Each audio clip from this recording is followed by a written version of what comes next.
সুখবর, একাদুল হেকা মগদুল কুদ্দুস কিতাব যেটা চায়নাতে আবিষ্কার হয়েছে ঢিল মিশিং দিয়ে সেদা করে তারপরে কাইতন দিয়ে সিলাইছে, ওই কিতাব থেকে আমরা কয়েকটা ফতুয়া শুনে আসি। সরাই করছে মুফতি হতে হলে আপনাকে মাদ্রাসায় গিয়ে 2 বছর কষ্ট করতে হবে না। সকাল বিকাল 4 দোয়ানে বসে একাদুল হেকা মগদুল কুদ্দুস কিতাব পড়ুন আর আপনি মুরব্বীদের মুখ থেকে ফতুয়া শুনে মুফতি হয়ে যান। মুরব্বীদের মুখের কিতাব একাদুল হেকা মগদুল কুদ্দুস কিতাব যেটা চায়নাতে আবিষ্কার হয়েছে ঢিল মিশিং দিয়ে সেদা করে তারপরে কাইতন দিয়ে সিলাইছে, ওই কিতাব থেকে আমরা কয়েকটা ফতুয়া শুনে আসি। পুরুষ তার স্ত্রীকে তালাক দিলে মুরব্বীরা দোকানের মধ্যে বসে চা খায় আর গল্প বানায় এবং ফতুয়া বানিয়ে মিলিয়ে দেয়। 3 দলিলের আলোকে মোটা অঙ্কের টাকা খেয়ে তার মহিলাকে মিলানো হয়। আসুন কি কি 3 দলিল আমরা একটু শুনে আসি।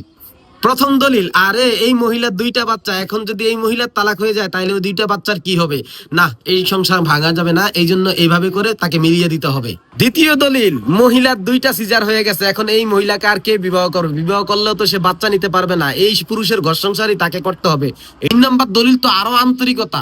3 নম্বর দলিল হচ্ছে আল্লাহ নাকি বলছে ঘর ভাঙ্গা আর মসজিদ ভাঙ্গা সমান, এই জন্য তারা ঘর ভাঙতে রাজি না, তালাকপ্রাপ্ত স্ত্রীকে ওই আগের স্বামীর সঙ্গে মিলিয়ে দেয়, ঘর ভাঙ্গা যাবে না। এই 3 ফতুয়ার আলোকে তারা এলাকার তালাকপ্রাপ্ত স্ত্রীদেরকে মিলিয়ে দেয়। আর এই সমস্ত ফতুয়া ওই যে বললাম না একাদুল হেকা মগদুল কুদ্দুস কিতাব, যেটা সাদ দোয়ানে বসে গবেষণা করে মুরব্বীরা, সেই কিতাব থেকে দেওয়া হয়। ফলাফল আমি বলে দেই, এই ফতুয়াগুলোর আলোকে যারা মিলিত হয়ে গেছে তালাকপ্রাপ্ত স্ত্রী এবং স্বামী, এবং যারা মিলিয়ে দিছে, দোনো পক্ষের লোকেই হচ্ছে গোমরা। এই দোনো পক্ষের লোকে কোরআন হাদিসের দৃষ্টিতে বলা যায় তারা জাহান্নামী হবে, যদি আল্লাহ মাফ করে সেটা ভিন্ন হিসাব, তবে এরা সবাই গোমরা। তৃতীয় চর্চা, ওই দোকানের কাছ দিয়ে যখন কোনো মহিলা যাওয়া ধরবে তখন তার চর্চা করে মহিলাটা এদ্দুর লম্বা, এদ্দুর বাটো, এদ্দুর খাটো, তার একটা মায়া আছে, এই হয়েছে, মহিলার মুখ যে খারাপ, স্পেশাল, মহিলা অনেক ভালো, এই মহিলার হাতের রান্দাও ভালো, মহিলা শুনছি তার জামাইয়ের লোক এই করছে সেই করছে।